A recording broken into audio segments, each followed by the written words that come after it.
Je m'appelle Pierre Lemieux. Je ne parle pas français, mais mon slides en français. So I hope today when I give my talk, I'll make sure to speak slow, but more specifically, at least you guys can follow along with the slides.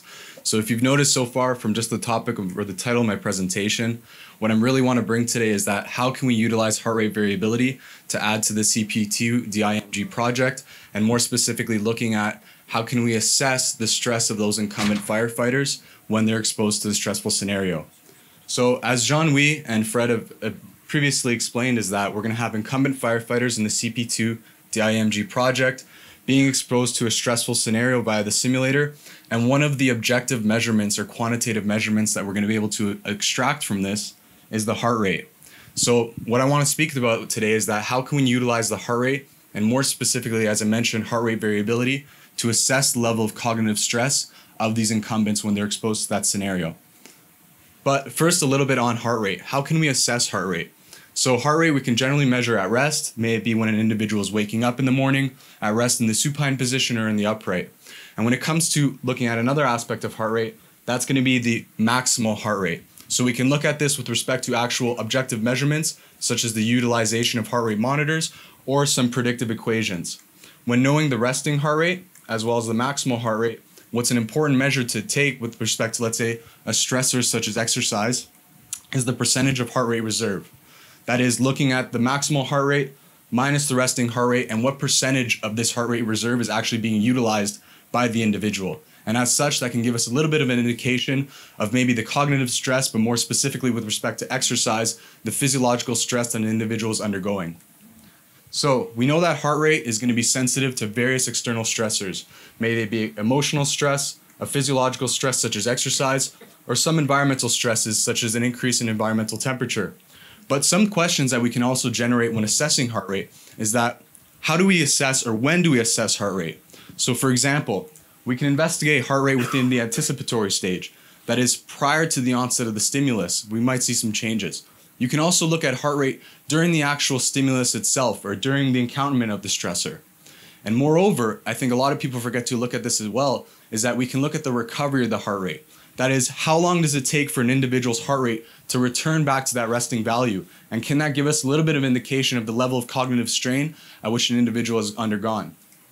So when it comes to first responders, some studies have already demonstrated that heart rate indeed can track very well with the different stress responses that these individuals face.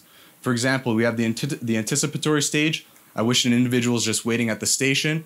We have the alert occurring, at which we see that spike in heart rate, those individuals going to the victim and dealing with the victim, moving them to the hospital, treating them at the hospital, return to the station, and then finally we see another spike in heart rate when we have that alert phase. So indeed, some groups have shown that when it comes to these first responders, heart rate may be a good mechanism to assess the level of cognitive strain that these individuals are undergoing.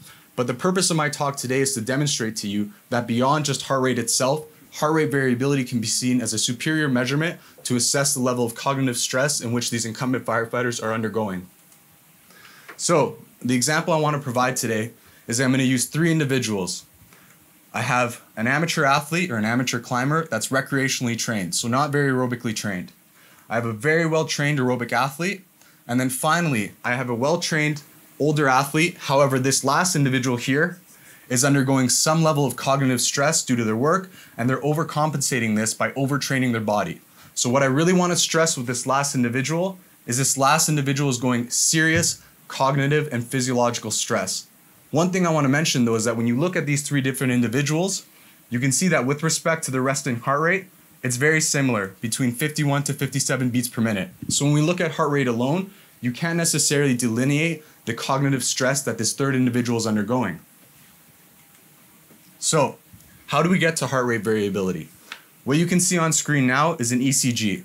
What this is representative of is the electrical activity that's innervating the heart. So essentially the atrial and ventricular depolarization followed by repolarization phases. And when you summate these, what you have are consecutive ECG signals or QRS complexes that are basically going to be representative of a heart rate, okay? Now when it comes to heart rate variability, the most important measure, or the one that's used to assess heart rate variability, is the RR interval. What that is the time in between these consecutive QRS complexes, or the time in between this ventricular depolarization, which signifies the contraction of the ventricles. What's so significant about this RR interval? So when it comes to heart rate variability, what you can see on screen here is 11 of those QRS or ECG signals being summated. And what I want to point out to you is that despite a consistent heart rate, you can see that there's variations in between these RR intervals by as much as or as little as 52 milliseconds to 103 milliseconds. So let me break it down for you. Despite a consistent heart rate, we have minute variations in the time between these consecutive ventricular depolarizations. So again, not increasing in heart rate, not reducing in heart rate. At a resting heart rate, there are minute variations between the time of consecutive beats. Why is this relevant? I'll explain to that. But what you can see is furthermore, when you look at over a longer period of time, let's say 7 minutes and 500 beats, these heartbeats can vary by as much as 800 milliseconds to 1100 milliseconds. So again, what I want to reiterate and what I want you to take away from this slide is that despite a consistent heartbeat, there are minute variations between the beats of the heart. Okay? So when we come back to our three individuals here, I mentioned to you that each of them has very similar heart rates at rest. But I'm going to show to you that when we assess heart rate variability, we're going to be able to see the level of cognitive and physiological strain that our third individual is undergoing. For example, when we look at our recreationally trained climber, here on the RR interval here, or the y-axis, is the RR interval. That is that heart rate variability, both at rest, and this decrease here is when this individual undergoes an acute bout of exercise. When we look at our well-trained endurance athlete, what you can see is that in comparison to a recreationally trained athlete, this individual has much more variability, both at rest and in response to that acute bout of exercise. Last, when we look at our cognitively strained individual, what we can see is that in comparison to our healthy control, and even more so our aerobically trained athlete, that this individual has much less heart rate variability.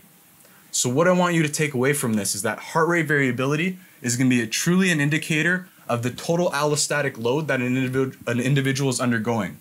That is, it's going to be comprehensive of the level of cognitive and physiological stress that an individual is essentially being accruing. So again, just to reiterate, when we look at this and we see such a reduction in heart rate variability, what it's going to be indicative of is the level of physiological and cognitive strain that this individual is accruing. So how do we get to this, or how do we essentially have this heart rate variability? We have to go back to a little bit of basic physiology, and that is, how is the heart innervated?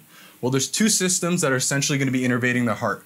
We have our parasympathetic system, or our cardiac moderator, and we have our sympathetic system, or our cardiac innervator, okay, or cardiac stimulator. These two systems are essentially in balance, okay, and they're going to regulate our heart rate as well as its contractility to a certain extent. Here at rest, okay, all of you and even me, maybe not me, are primarily going to be innervated by the parasympathetic system, okay, so resting heart rate, dampening that heart rate. When it comes to heart rate variability, essentially this variability is going to be a representation of the vagosympathetic innervation of the heart. That is, this heart rate variability is reflective of the balance between the sympathetic system and the parasympathetic system. So you can understand then, when we see an individual like this that has an improved heart rate variability in our endurance trained athlete, their heart is primarily at rest and more predominantly so at exercise in comparison to our, stressed individual being innervated by the parasympathetic system. So this individual is more relaxed both at rest and during exercise in comparison to our cognitively strained individual. This individual that has the reduction in heart rate variability, their heart is primarily going to be innervated by the sympathetic system. That is their stress response system. Okay. So, what are some things associated with that reduction in heart rate variability, or how do we get there? Well, reduction in heart rate variability can be very indicative of the later development of cardiac and metabolic diseases, but as I mentioned to you, beyond physiological and cognitive stress, a reduction in heart rate variability can also be indicative of other things such as addiction, sleep apnea, and as I mentioned, moreover, the development of later cardiovascular and metabolic disease. In comparison, when we look to those improvements in heart rate variability, that is someone that has predominantly more parasympathetic innervation of the heart. What essentially is going to happen is that when these individuals are well aerobically trained, we have improvement of that heart rate variability. So how does this relate, or pardon me, another thing that we have to consider is that when we look at heart rate variability, there's a few ways in which we can assess it. So more specifically looking at the CP2 DIMG project. Heart rate variability can be assessed in time domain intervals, or it can also be assessed as frequency domain. Moreover, there are other confounding variables that can affect heart rate variability. May it be age, sex, or as I mentioned, the training status, or different populations such as the presence of cardiometabolic diseases. And all these things have to be taken in consideration when interpreting the data that's being received by the CP2 DIMG project with respect to assessing that heart rate variability. What multiple studies have also shown is that when assessing the time domain, it appears that there's more consistent results with respect to the effect of exercise training on that heart rate variability. So again, beyond just receiving this data, how you assess it, how you quantify it, and how you mathematically model it can all affect how you interpret that data and in such the results that you're going to receive. So all things to consider. So indeed, many studies have already utilized this heart rate variability to assess the level of cognitive strain within firefighting populations. And moreover, some groups have also investigated how heart rate, if you want to take a picture, Sean? Okay. No problem. And some groups have also assessed that indeed, they have assessed it how, this heart rate variability can be utilized to look at the virtual versus real training effect and level of cognitive strain as what wants to be done with the CP2 DIMG project. But another thing that I'd really like to speak about here today, or just point some light to, given the incumbent firefighters we have in the room. Heart rate variability can also give us, as I mentioned, an indication of the allostatic load. So what do I mean by that? If I have an individual that goes on call, let's say for 24 hours or whatever it may be, and I see that reduction in heart rate variability, what would be very interesting is that can we use heart rate variability as an indicator of the level of the recovery of that individual? So that is that if I've given surplus resources, can I decide when is it this individual able to go back into the field and perform their duty effectively without putting themselves or their fellow incumbents at harm's risk? But beyond this, another thing I want to mention is that incumbent firefighters face other environmental factors or other external risks, such as elevated temperature, air pollution, and so forth, that all can have negative or possible impacts on that heart rate variability.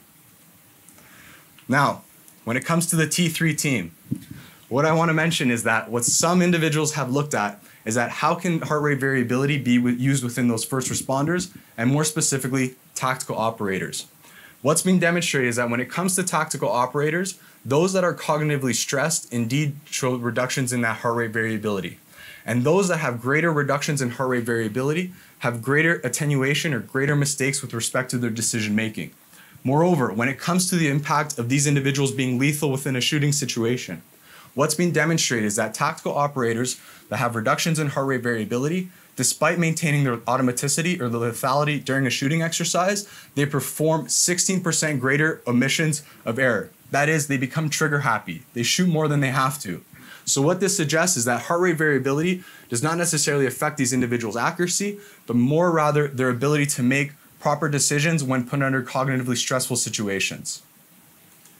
So again, as I mentioned today, stress can negatively affect heart rate variability. But again, when it comes to the T3 team and Stefan and Jean-Paul and the outfit that they've designed, is that can this be used as a time-efficient manner to essentially increase the aerobic capacity of those individuals, as such improving their heart rate variability and perhaps their capacity to make those important decisions when put under stressful situations. So just to summarize my talk a little bit today, and I'm really appreciative to have the opportunity to come and speak here with respect to the CP2 DIMG project. First is that, with respect to heart rate variability, beyond looking at it as a measure of cognitive stress of these incumbents when put in the simulator, can it be used for other circumstances with respect to the firefighting population? That is assessing their capacity to recover and then go into re-engagement of different stressful situations. Another thing is that when we look at the data that's being generated with respect to this heart rate variability, there are many questions that you want to assess. Number one, are you going to look at this heart rate in the anticipatory stage? Are you looking at this heart rate during the stress itself? Are you looking at this heart rate in the recovery stage? Do you assess this heart rate variability in the time domain, in the frequency domain? How are you then going to look at the confounding variables such as age, sex, and so forth? All these things have to be considered with respect to this project. Another thing I'd like to mention is that when it comes to the T3 training, indeed it's a novel training that can be used as a time-efficient manner to improve the aerobic capacity of some of these tactile operators and first responders. But is it possible that we can look at quantifying the T3 training in a physiological context, that is perhaps converting it into metabolic equivalents, and as such allowing this to have essentially the optimization of this program to individualized specifications? So I'd really appreciate your time today. Hopefully I wasn't too fast and you were able to follow along. But if there are any questions, I'd be more than willing to answer them. And Dr. Burrow can also translate. So thank you everyone for your time.